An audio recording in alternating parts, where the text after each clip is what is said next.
Hello there, and welcome to Bible, Biology, and Board Games.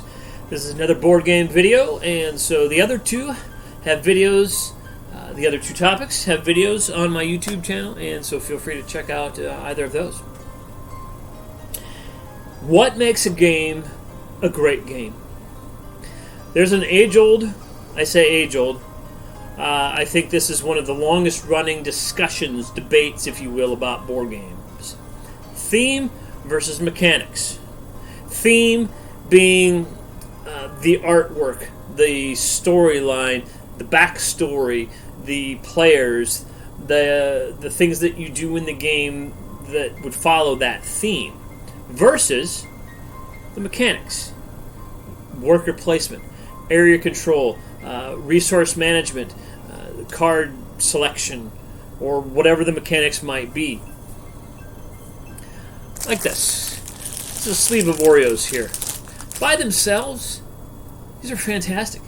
You don't need to change what this is. This is the mechanics. If you've got a game that has great mechanics, the game works well, and the turns that you take have purpose, and all of the pieces and everything is there, and the game is solid as far as how it's played, the gameplay, that you don't need to change that. This is my opinion, of course. Other people might argue with you.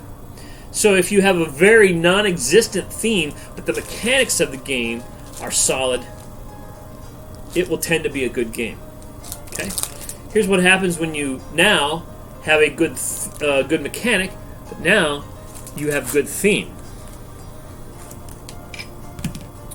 This is my Oreo dunking. See, you put the Oreos. Well, if you take them out, you put them in here. And so you can take them, you can dunk your Oreo. You started with something that was great.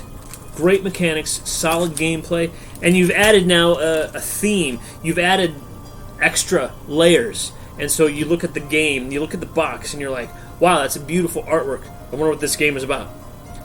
So I'm not saying that mechanics are better than theme, but I think mechanics need to be solid.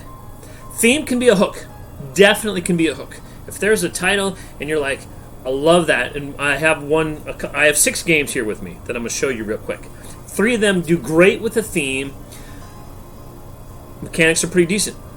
Then there's 3, mechanics are still good. It's a great game, it's a fun game, but just the theme it's like an add-on, kind of a pasted on it. It doesn't really help the game any, but the game is solid. So all 6 of these games are great games. I own all of them. I like them all. But 3 of them have a really good theme to them. 3 of them, not so good. So remember, plain Oreos are like the mechanics. If they're there, awesome. But the theme can definitely add to what you're saying here. So let me get my props out of the way. I'm going to start with the 3 games that are not so good with theme. Dominion. I like this game. It's not a perfect game, and to me it's a solid deck building game. Yes, there's kind of a narrow track to victory, so some would argue that this game doesn't work. But Dominion. But I'm saying the theme, it's all cards. There's no dice, there's no little dudes to move. So if you're the chapel, it's just a card, or the library, it's just a card. So to me, the theme in this game is, well, it's mediocre, but the gameplay is solid. So that's the first game that, well, they didn't do so hot with, Castles of Burgundy. This is another game that's been around for a long time. It's a classic game, okay? But the theme, well, I'm not going to take them all out, but see all these pieces? You got the goods are just little squares. These tiles, and so these are all just little tiles. You do have some dice, but and then your score markers are just little. The theme doesn't seem to really do so good. Like here you have these little silver nuggets. They're just little cardboard tokens. You could upgrade and have actually small pieces of silver. Again, the gameplay is solid. It's a fun game. There's really just the theme though is kind of tan, beige. One more. Roll for the Galaxy. If you like dice chucking, it's a great game. It's really fun. Everybody rolls their dice, and then you pick certain actions based on the icons of the dice. But roll for the Galaxy. I get it. And you buy these worlds. You can have these worlds, and they've got pretty decent, kind of weird artwork.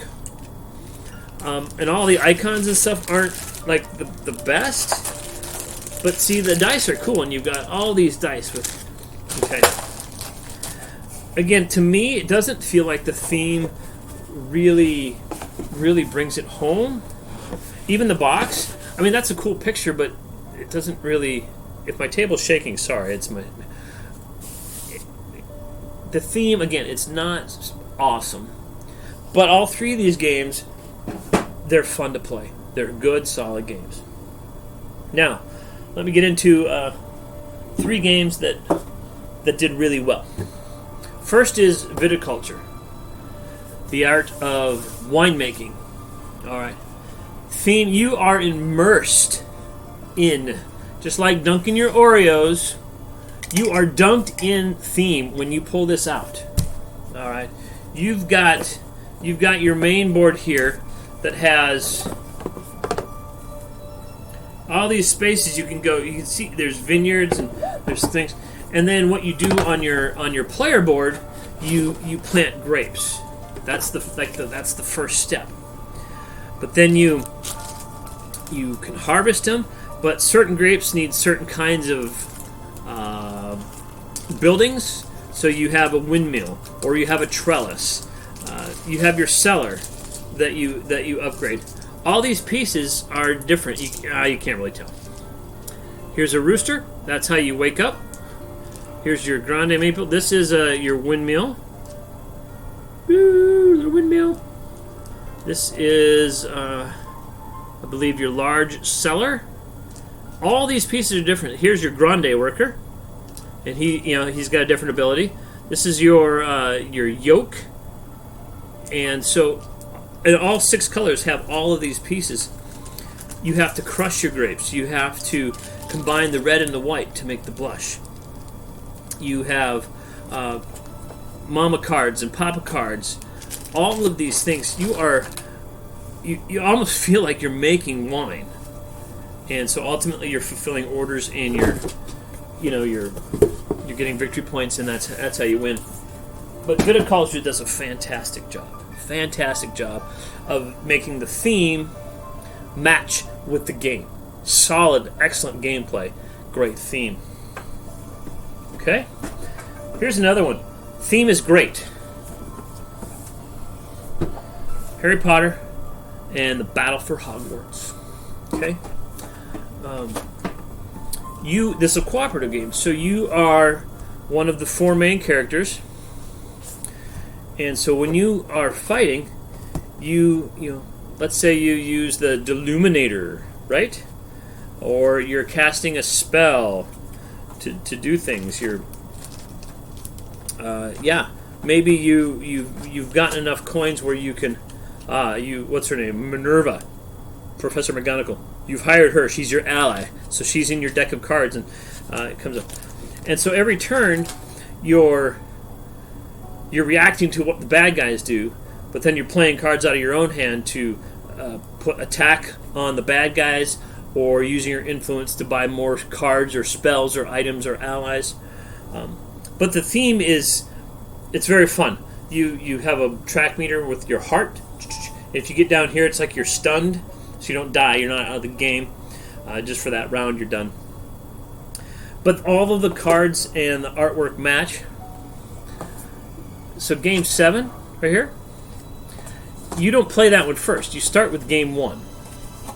And then you move on to game 2 once you've beat each year. And so you play them in sequential order. And that's great. It's like you're going to school and you're getting smarter, you're learning more things, and you're doing better. So Harry Potter, again, the theme is fun. It's really cool, and it's a fun game. It's a cooperative game, and it's not that hard to learn.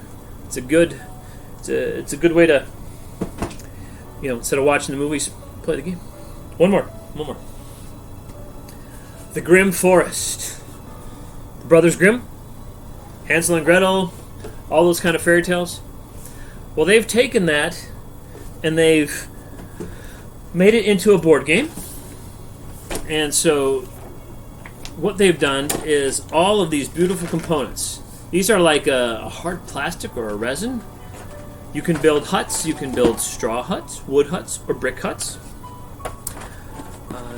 The three little pigs?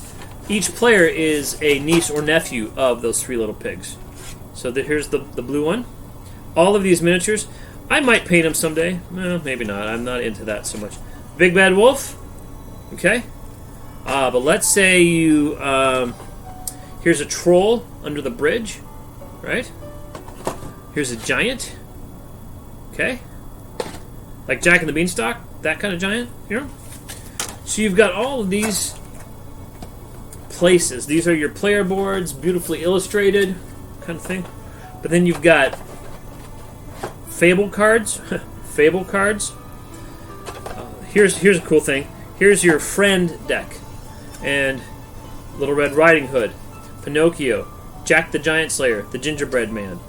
These are kind of like allies. They can assist you in your quest to have the best houses. But this is one of those things where the theme is just all the way through. It's soaked. Hang on, I'm trying to get this thing back into the box. But this game is fun because the theme keeps you drawn in, and you take those fable cards or those friend cards, and you play them, and some of them are like kind of helpful, but not like the best helpful. Grimm Forest. It's a great example. So again, theme versus mechanics. Which one's better? They're both necessary.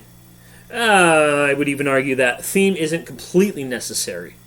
You have to have solid mechanics if you want a game to work. All right? The game has to be able to play well.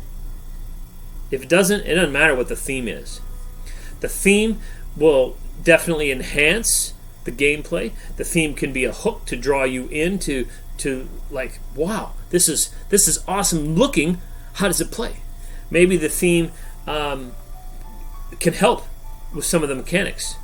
You've got this action to do. Well, if you're following a theme and a storyline, follow that out, and that might help you decide which action to take or which thing to do on the board.